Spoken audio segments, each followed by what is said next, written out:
APCs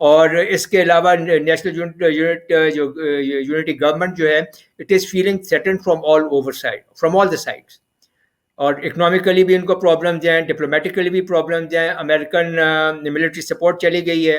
اب جب Afghan national defence and security forces کو نہ ایئر سپورٹ ملے گی امریکن سے, نہ ڈرونز کی سپورٹ ہوگی, نہ انڈائریکٹ فائر آرٹلری کے یا راکٹس کی کوئی سپورٹ ہوگی, تو وہ کس طرح سے طالبان کا مقابلہ کر سکیں گے؟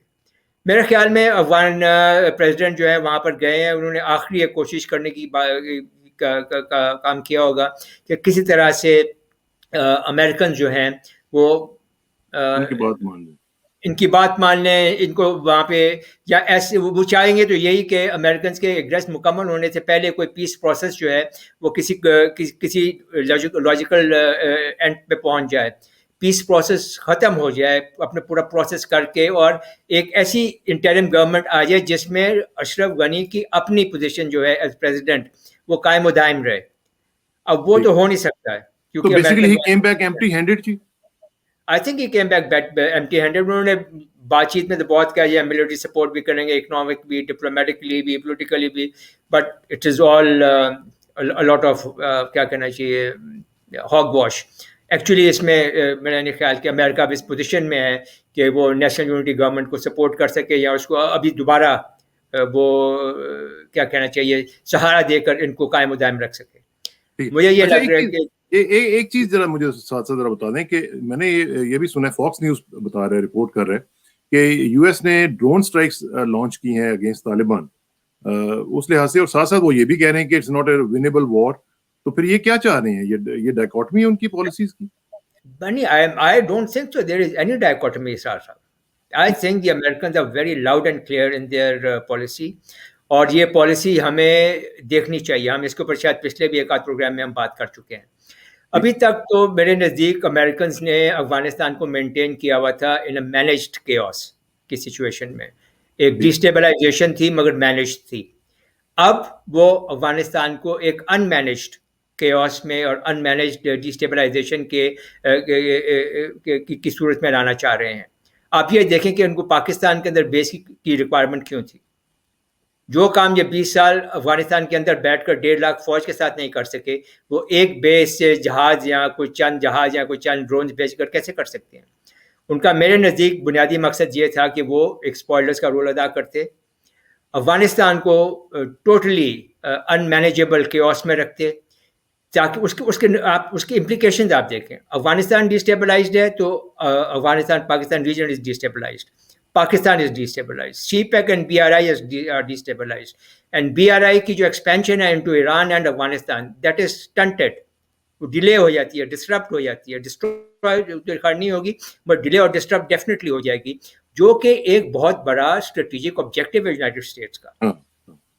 تو یہ یہاں سے پورا ہو سکتا ہے. میرے خیال میں Pakistan has seen through this game, اور انہوں نے بہت صحیح فیصلہ کیا کہ بیس انہوں نے ان کو نہیں دیے. تو اس میں کوئی ڈائکوٹمی نہیں ہے. It is a very loud and clear, well-considered policy of the United States.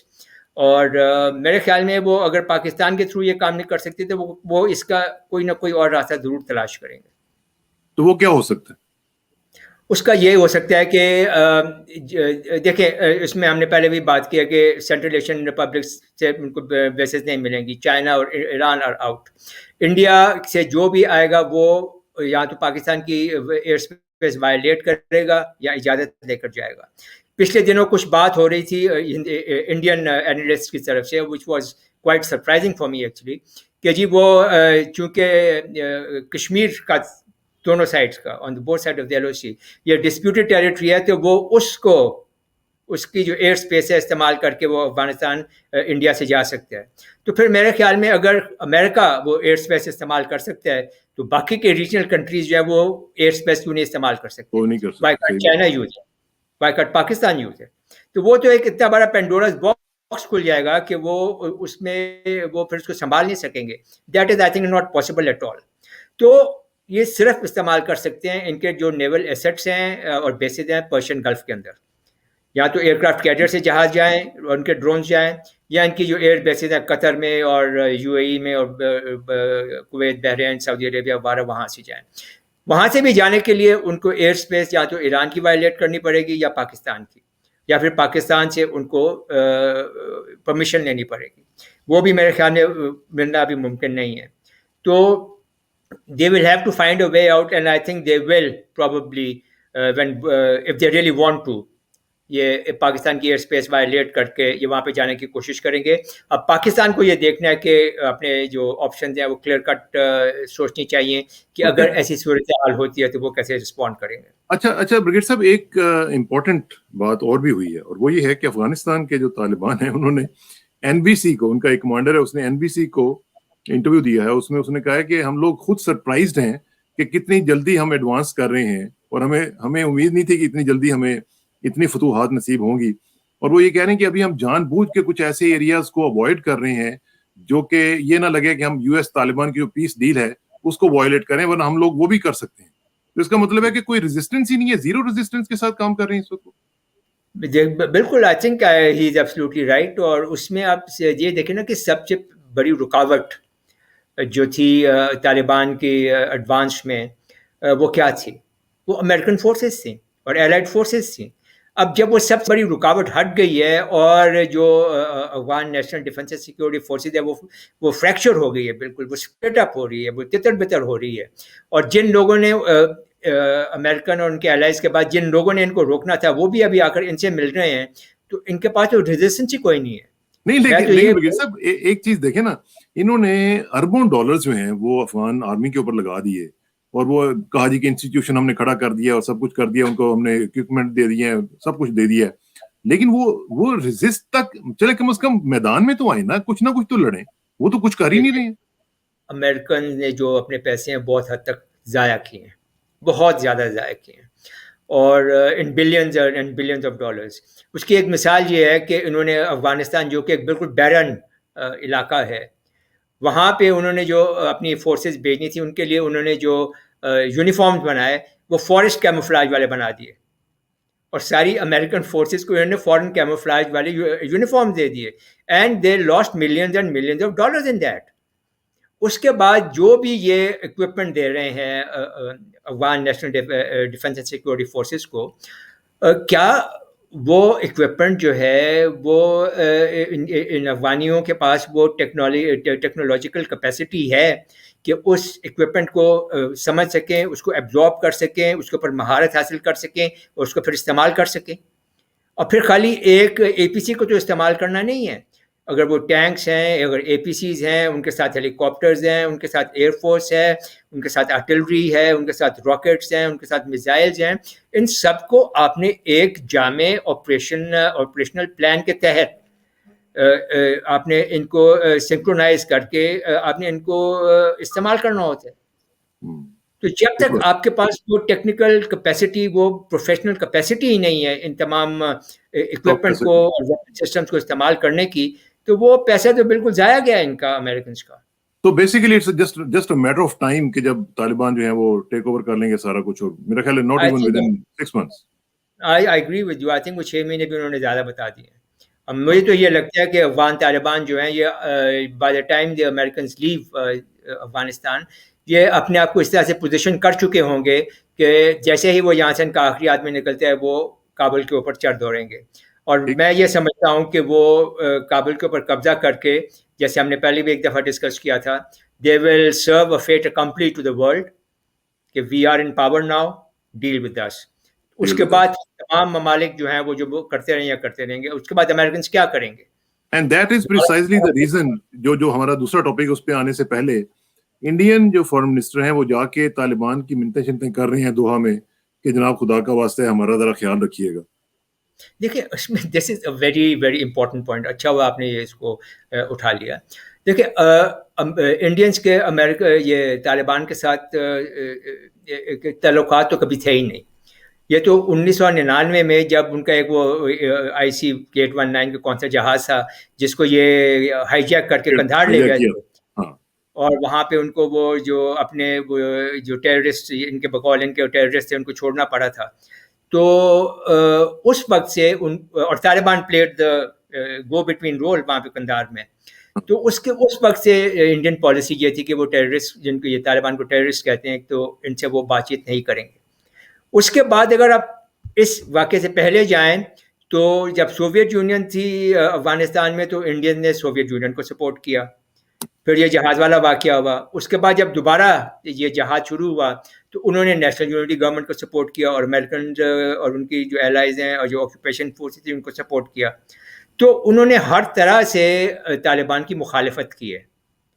تو اب کیا وجہ ہو گئی کہ ان کو ایک دم سے یہ ضرورت پڑ گئی ہے کہ طالبان کو, جس سے وہ جو ان کی ڈکلیئرڈ پالیسی تھی کہ they will never talk to terrorist, اب وہ کیوں ان سے کانٹیکٹ کر رہے ہیں؟ یہ 2 دفعہ تو قطر میں جا کے ان کے فارن منسٹر مل چکے ہیں ان کے طالبان کے ساتھ.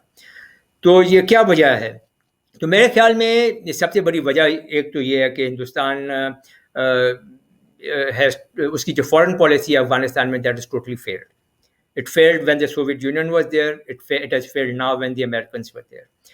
Now they find themselves totally مطلب کیا کہنا چاہیے اس کو کہ وہ irrelevant ہیں, peripheral ہیں اور marginalized ہیں ساری افغان اینڈ گیم کے اندر. ان کا کوئی رول ہی نہیں رہا اس میں. اور یہ چلیں سب باتیں آپ چھوڑ دیں. جو مجھے جو لگ رہا ہے جو سب سے بڑی فکر جو ہے which will lead to your next topic also, سب سے بڑی فکر ان کو یہ ہے کہ جب افغانستان کے اندر یہ طالبان ان پاور آ جاتے ہیں, اگر آ جاتے ہیں, اور they become the majority partner in a coalition government in Afghanistan, تو ان کو ڈر یہ ہے کہ وہاں سے جہادی نکل کے پھر کہیں Indian illegally occupied Jammu and Kashmir کے اندر نہ آ جائیں. اور یہ بیسیکلی بریگیڈ صاحب جو جنرل پانڈے ہیں جو کشمیر میں اس وقت اپوائنٹڈ ہیں, انہوں نے یہ کہا بھی ہے پرسوں, انہوں نے یہ کہا ہے کہ یہ ہمیں خطرہ ہے کہ طالبان اگر آ گئے تو وہ کشمیر کی طرف رخ کریں گے. پھر جی بالکل. اور آپ پھر یہ دیکھیں کہ جو کشمیر کی فریڈم موومنٹ ہے اس کو کتنا بڑا فلپ ملے گا, کتنی زیادہ سپورٹ مل سکتی ہے اس بات سے.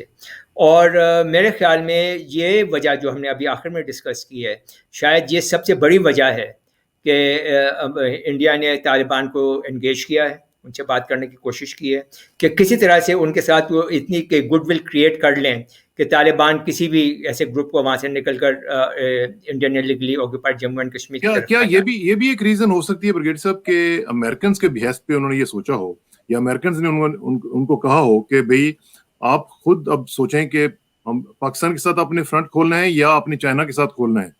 اگر آپ کنسنٹریٹ کریں گے ہمارے ساتھ اور ساؤتھ چائنا سی کی طرف اور چائنا کو ہم ذرا فوکس کر لیں تو پھر آپ کو یہ جو فرنٹس ہیں افغانستان والا پاکستان والا اس کو تھوڑا سا کول آف کرنا پڑے گا.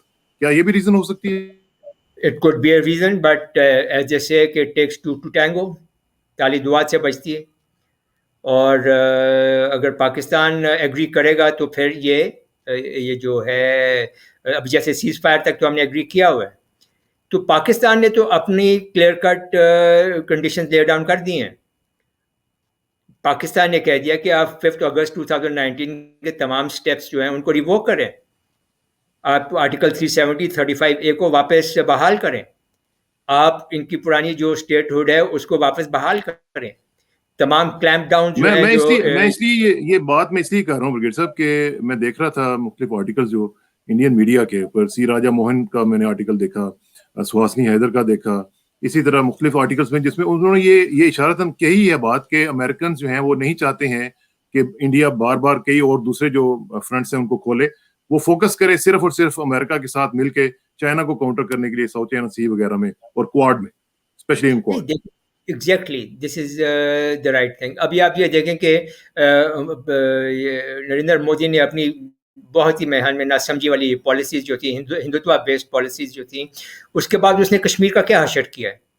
کشمیر میں اب حالت یہ ہے کہ 3 نیوکلیئر پاورز جو ہیں, 3 نیوکلیئر ملٹری اور میزائل پاورز جو ہیں ان کے انٹرسٹ کلیش کر رہے ہیں, اور بہت بری طرح سے کلیش کر رہے ہیں ایک بہت چھوٹے سے ایریا کے اندر.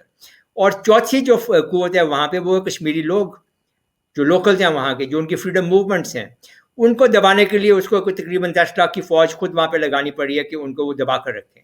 بڑی خوبصورت آپ نے یہ بات کی ہے برگیڈ صاحب. اس میں تھوڑا سا میں اس کو سبسٹینشیٹ اس طرح کر دیتا ہوں. راہل پنڈتیا ایک ان کے آتھر ہیں جنہوں نے ابھی کتاب لکھی ہے دی لور بوائے آف بہاولپور. اس میں ظاہر ہے انہوں نے انڈین پرسپیکٹیو وہ لکھا ہے سارا کے سارا کس طریقے سے پلوامہ ہوا. لیکن ایک چیز بڑی انہوں نے زبردست لکھی ہے, وہ یہ لکھی ہے کہ آپ جیش محمد کو بے شک آپ الزام دیتے رہیں, لیکن جتنے بھی ان کے لوکل کمانڈرز ہیں, جتنے بھی ان کی لوکل فورس ہے, وہ ساری کی ساری انڈیجنس ہے, ساری کی ساری. انہوں نے کہا کہ کمانڈر ہو سکتا ہے کہ باہر بیٹھا ہوا ہو پاکستان میں یا کہیں اور, لیکن جو ساری کی ساری فٹ سولجرز ہیں وہ سارے کشمیری ہیں, تو میرا خیال ہے کہ اس سے بڑا اور کیا ثبوت ہو سکتا ہے. نہیں, this is absolutely right. For example, you have IS in Syria, in Iraq, you have IS in Afghanistan. کیا یہ وہی لوگ ہیں کہ ان کی ایک فرینچائز ہے جو کہ افغانستان میں آ گئی ہے؟ کیا ایسی ایک فرینچائز جو ہے جیش محمد کے جس کو وہ الزام دیتے ہیں, کیا وہ کشمیر کے اندر نہیں ہو سکتی ہے, جو کہ ایک انڈیجنس جو پاپولیشن جو ہے وہاں سے وہ اپنی ساری اسٹرینتھ گین کرے؟ تو یہ بات بالکل صحیح ہے. اور جہاں تک بات یہ ہے نا کہ امریکہ تو اوبیسلی یہ چاہے گا, امریکن انٹرسٹ یہ ہے کہ انڈیا جو ہے وہ ساری قوت لگا کر چائنا کے خلاف سینہ سپر ہو جائے. بٹ انڈیا نے اپنے آپ کو ہر طرف سے پھنسا لیا ہے. چائنا کے ساتھ بھی اس نے مٹ بھیڑ کی ہے, وہاں سے وہ پشیما ہو کے واپس آیا ہے. پاکستان سے بھی اس نے ہزیمت اٹھائی ہے بالا کوٹ کے بعد, اور وہ جو ایئر فورس کے ان کی جو نقصانات پاکستان نے کیے ہیں. اور اوبیسلی جو کشمیری لوگ خود کلیم ڈاؤن کے اندر پھنسے ہوئے ہیں, وہ تو ایک سپرنگ ہے جو کہ دب رہا ہے, اور جب وہ سپرنگ ہٹے گا تو اتنی قوت سے ہٹے گا کہ پھر ہندوستان کو سمجھ نہیں آئے گی کہ اس کو وہ روکے کیسے. ٹھیک ہے. اچھا, دوسرے ٹاپک کی طرف جانے سے پہلے ساتھ ساتھ اسی کے ساتھ ریلیٹڈ جو ایک آج کی خبر ہے وہ یہ ہے کہ وہ کہہ رہے ہیں کہ جی ایئر فورس بیس کے اوپر جموں میں ڈرونز نے حملے کیے ہیں, 2 حملے ہوئے ہیں. اب وہ اگین جیش محمد اور پاکستان اور وہی جو بات ہمیشہ ان کا ایک منترا ہوتا ہے اس کے اوپر آگے میں. تو اب کیا کوئی نئی گیم کھیلی جا رہی ہے؟ یہ تو مطلب کبھی وہ کوئی کبوتر پکڑ کے کہتے ہیں کہ یہ بھی ISI والوں نے بھیجا ہے. اب ہم انتظار کر رہے ہیں کہ وہ یہ جو چھوٹے اور وہ ڈرونز کیا ہیں, وہ کیم کارڈر ہیں, چھوٹے چھوٹے وہ ڈرونز نہیں ہوتے جن کے وہ کیمرے لگا کے شادی کے اوپر آپ وہ ویڈیوز وغیرہ بناتے ہیں, وہ اس ٹائپ کے ہیں. اور اگر وہاں پہ یہ کام ہوا ہے جیسے کہ وہ خود کہہ رہے ہیں تو یقیناً ہوا ہوگا, تو پھر ایک بات ہندوستانیوں کو سمجھنی چاہیے کہ then there is resistance available in Kashmir against them. وہاں پر کچھ ایسی وہاں پہ قوتیں موجود ہیں جو کہ ان کے خلاف, ان کی جو قبضہ جو ہے اس کے خلاف ہے, ان کی آکوپیشن کے خلاف ہیں, اور وہ ریزسٹ کرنا جا رہی ہیں. And this could be very well the first step towards that intention.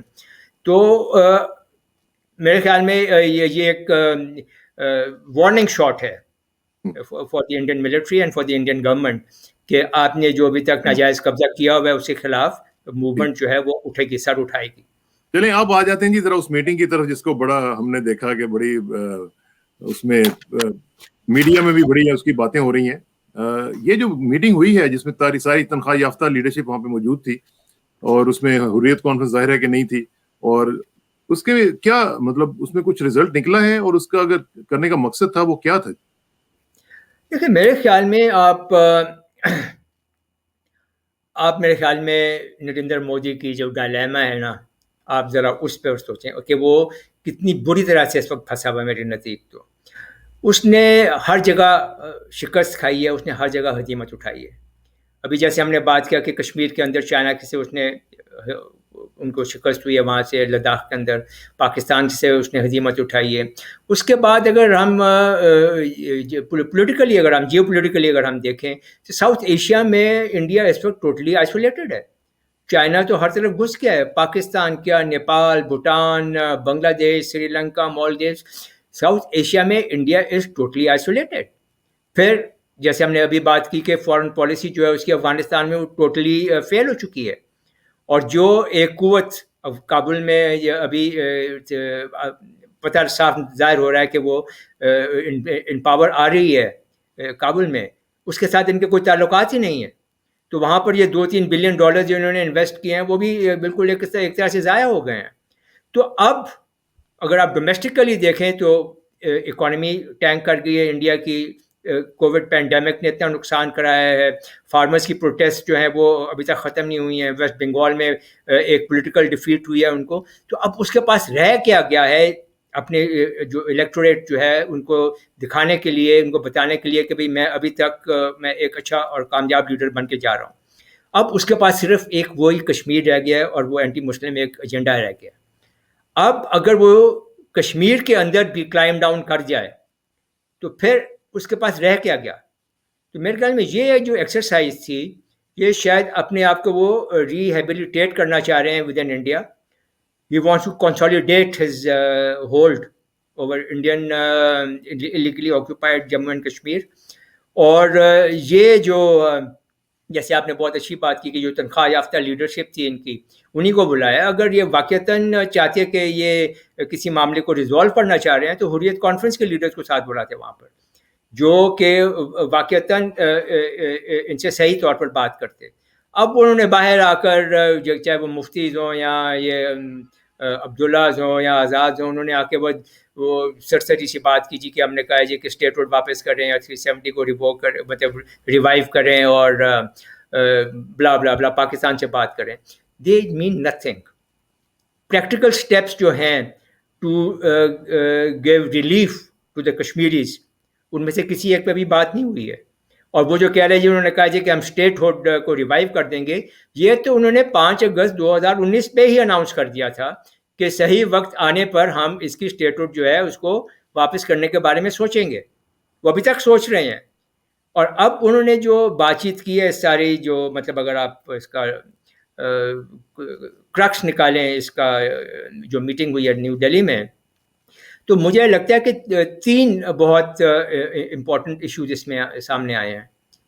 ایک تو آیا ہے ڈیلیمیٹیشنس کا, دوسرا ہے وہ الیکشنس کا, اور تیسرا اس کا وہ اسٹیٹ ہوڈ کا جو بھی ہے جس کا تو ابھی ہم نے وہ بات کی ہے. اور میرے خیال میں کہ یہ جو ہیں ایشوز, ان کو ابھی ہمیں اسی طرح سے دیکھنا چاہیے کہ جیسے اب وہ کر رہے ہیں. اب وہ اگر بات کرتے ہیں ڈیلیمیٹیشنس کی, دس از موسٹ امپورٹنٹ. ڈیلیمیٹیشنس جو ہیں اس میں کیا کر رہے ہیں یہ, جیسے ہم نے پچھلی بار بھی بات کی تھی کہ جموں پردیش بنے گا, اور جو کشمیر ویلی کی جو سدرن ڈسٹرکٹس ہیں وہ چلی جاتی ہیں جموں میں, اور ناردرن چلی جاتی ہیں لداخ میں. تو کشمیر جو ہے اس کی حیثیت بہت کم چھوٹے سے ایریا میں رہ جاتی ہے, اف ایٹ آل. تو یہ بھی ممکن ہے کہ وہ کشمیر کو بالکل ہی نقشوں سے اور اپنے لیکسیکون سے, اپنی ووکیبلری سے اس کو ختم ہی کر دیں. دوسری بات یہ ہے کہ جب وہ یہ ڈیلیمیٹیشنز کا مقصد کیا ہے, جب یہ کانسٹیچوئنسیز بنائیں گے تو ان کانسٹیچوئنسیز کو وہ اس طرح سے بنائیں گے کہ وہاں پر جو یہ ہندو سیٹل کر رہے ہیں یا جو وہاں کے لوکل ہندوز ہیں, ان کو ہر کانسٹیچوئنسی میں اندر وہ میجورٹی ملے. تو جب الیکشنز ہوں گے, جب پہلے تو وہ ساری ڈیموگرافک انجینئرنگ کریں گے, اور اس ڈیموگرافک انجینئرنگ کا خالی یہ مطلب نہیں ہے جیسے کہ ہم بات کر چکے ہیں کہ وہ 34-35 لاکھ ہندو اور سکھ وہاں پہ لا کر انہوں نے آباد کر دی ہیں. خالی وہ نہیں ہے, ان کو اس طرح سے آباد کیا جائے گا کہ یہ کانسٹیچوئنسیز جو بن رہی ہیں الیکشنز کے لیے, ان میں ان کی میجورٹی ہو. تو the Muslims who are in a majority in Kashmir will gradually be converted into a minority. پھر جب یہ ساری ڈیلیمیٹیشن ہو جاتی ہے اور ان کو یہ یقین ہو جاتا ہے کہ ہر کانسٹیچوئنسی کے اندر ایک نان مسلم الیکٹ ہوگا, تو اس کے بعد پھر وہ الیکشنز کے لیے یہ ایک کیا کہنا چاہیے بیس بن جائے گی ان کی. اور پھر وہ چاہیں گے کہ ہندو وزیر اعلیٰ بھی بن جائے. ایگزیکٹلی. پھر یہی ہوگا کہ جب یہ ہوگا تو پھر جب الیکشنز ہوں گے تو انہی کانسٹیچوئنسیز کے اندر جو لوگ الیکٹ ہو کر آئیں گے وہ جموں اینڈ کشمیر اسمبلی کے اندر they'll form the majority of the legislators here.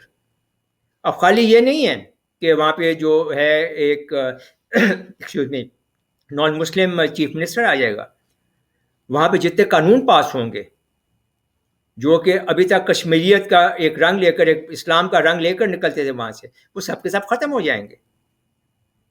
اور جتنے بھی قانون بنیں گے وہ کشمیر کو, جموں اینڈ کشمیر ریجن کو ہندوائز کرنے میں اور اس کو انڈینائز کرنے میں بہت بڑا کردار ادا کریں گے. تو کشمیر کی اپنا تشخص جو ہے وہ ختم ہو جائے گا, اس کا جو مسلم کلچر اور ٹریڈیشن ہے وہ ختم ہو جائے گا, اور وہ ایک ویسا ہی ایک اور حصہ بن جائے گا اسٹیٹ آف انڈیا. یس, اور جہاں جیسے وہاں پہ مسلمانوں کے ساتھ جو ہو رہا ہے وہاں پر وہ ایگزیکٹلی ان کے ساتھ ہوگا. تیسری بات تھی اسٹیٹ ہوڈ کی, and that is very important. انہوں نے اسٹیٹ ہوڈ کی تو بات کی ہے کہ جب الیکشنز ہو جائیں گے اس کے بعد 2022 کے آخر میں ہم دیکھیں گے کہ اس کو اسٹیٹ ہوڈ ہم نے دینی ہے کہ نہیں دینی. بٹ اسٹیٹ ہوڈ کی تو وہ بات کرتے ہیں, سیکشن 35A کی بات نہیں کرتے. سیکشن 35A جو ہے وہ سٹیزن شپ کے بارے میں ہے. وہ ہے کہ جو لوگ وہاں کے لوکلز رہنے والے ہیں صرف ان کو حق حاصل ہے کہ وہ وہاں پہ پراپرٹی خرید سکتے ہیں اور وہ وہاں پر اپنا بزنسز اسٹیبلش کر سکتے ہیں.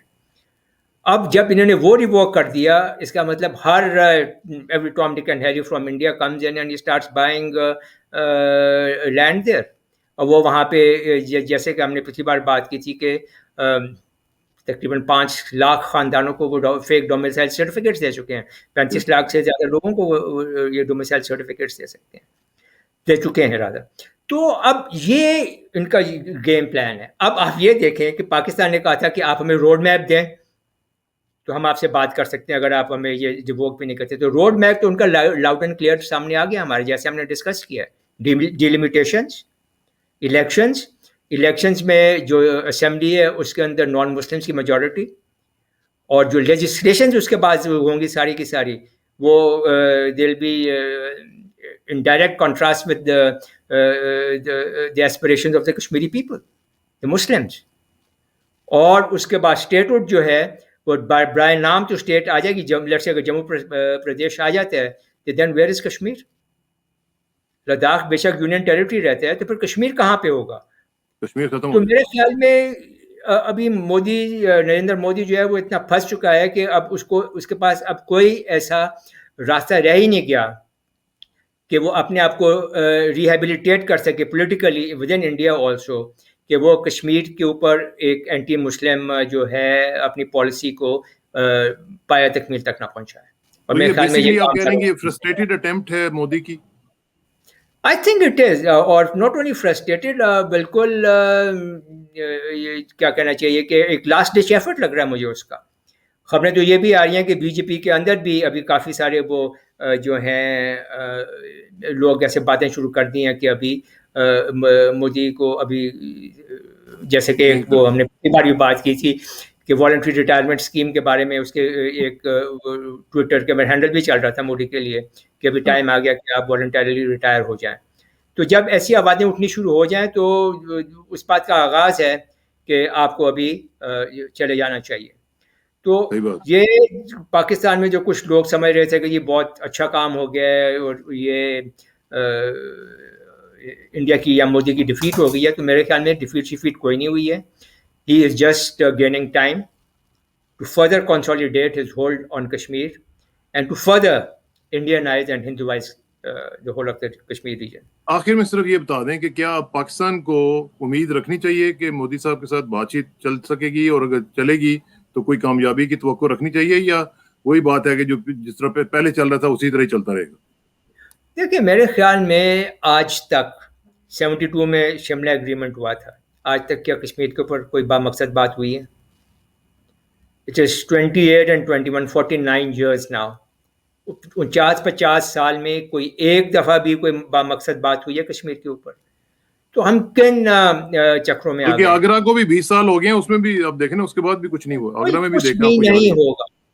آپ سے میں نے یہی عرض کیا نا کہ ڈومیسٹکلی اور ریجن کے اندر اور انٹرنیشنلی بھی ان کے ابھی مودی کے کوئی امریکہ کے ساتھ بہت اچھے تعلقات نہیں ہیں, وہ والے نہیں ہیں جیسے ٹرمپ کے ساتھ تھے. تو وہ تو بالکل آئسولیٹ ہوا ہے, وہ تو پھنسا ہوا ہے. اب کیا وہ پاکستان کے ساتھ بات کر کے اور ایسی بات کرے کہ جس میں اس کا ہولڈ جو ہے کشمیر پہ وہ بھی کم ہو جائے یا ختم ہو جائے, وہ اپنے آپ کو بالکل ہی پولیٹیکلی ختم کر لے گا. That will be a political suicide for him. تو ہمیں تو بلکہ ریکنسیڈر کرنا چاہیے. Why have we accepted the ceasefire? This is ٹھیک ہے, ہمارے اوپر یہ سیز فائر ہونا چاہیے, امن شمن کی ساری بات ٹھیک ہے, but this is more to the advantage of the Indians, this is more to the advantage of Narendra Modi. یہ ساری بات چیت جو ہے, دیکھیں Pakistan is not negotiating from a weak position. Pakistan کی کیا ویک پوزیشن ہے؟ کوئی ویک پوزیشن نہیں ہے. ہماری اگر کوئی ویکنیس ہے تو وہ ہمارے پرانے پہلے لیڈر جو تھے ان کے دماغ میں تھی. Now we have a leader ماشاءاللہ جو کہ who at least speaks his mind, اور وہ پاکستان کو کبھی کسی بھی طرح سے ایسی نیگوسیشنگ پوزیشن میں نہیں لائے گا جہاں پہ پاکستان ویکنیس دکھائے. Pakistan is in a very strong position and Pakistan should press in. اور پاکستان کو یہ ابھی اس بات کا ویری امپورٹنٹلی اندازہ ہونا چاہیے, اسیس کیا ہوگا پاکستان نے کہ اس وقت ہندوستان اور مودی کتنی ویک پوزیشن میں ہے. He is in a weak position in India. He is in a weak position in Kashmir. He is in a weak position in the region. He is in a weak position internationally. وہ جو ابھی delta variant جو ہے جس کا انہوں نے کہہ کے نام چینج کروایا وہ بھی انڈیا سے نکل کر گیا ہے ساری پوری دنیا میں پھیل گیا وہ. تو جب ہندوستان اور مودی اتنی سخت ویکنیس میں ہیں, why on earth should Pakistan give him strength by talking to him and by negotiating with him? This is the time to strike. And Pakistan diplomatically, politically جتنی بھی وہ کشمیریوں کی مدد کر سکتے ہیں وہ کرے, اور اس کی اگر وہ اتنی ویکنیس ہے تو پاکستان کو اس کو ایکسپلائٹ کرنا چاہیے اور اپنے نیشنل انٹرسٹ کو بہت اگریسولی پرسو کرنا چاہیے. یہ جو آپ نے اسٹرائک کی بات کی ہے یہ اپنے ڈپلومیٹک اسٹرائک کی بات کی ہے یا فزیکل اسٹرائک کی بات کی ہے؟ Let's see, so for diplomatic. اچھا چلیں, thank you for being so diplomatic. بغیر سے بہت بہت شکریہ, انشاءاللہ آپ سے رابطہ رہے گا اور میرا خیال ہے کہ آپ کا میسج لوگوں تک پہنچ جائے گا اور انشاءاللہ وہ خیال بھی رکھیں گے اس ڈپلومیٹک جو اسٹرائک ہے اس کا بھی. تو آخر میں دعا کہ میری عزت کے لیے کافی ہے کہ میں تیرا ہی بندہ ہوں, میرا فخر کے لیے کافی ہے کہ تو ہی میرا پروردگار ہے. تو بالکل اسی طرح جس طرح میں چاہتا ہوں مجھے بھی اسی طرح بنا دے جس طرح تو چاہتا ہے. سپردم بتومائے خیشرا تو دانی حساب کم و بیچ رہا. مجھے اسراق ثانہ کو برگیڈیئر ایمان ملک صاحب کے ساتھ اجازت دیجیے. جلدی ملاقات ہوگی انشاءاللہ. اللہ حافظ.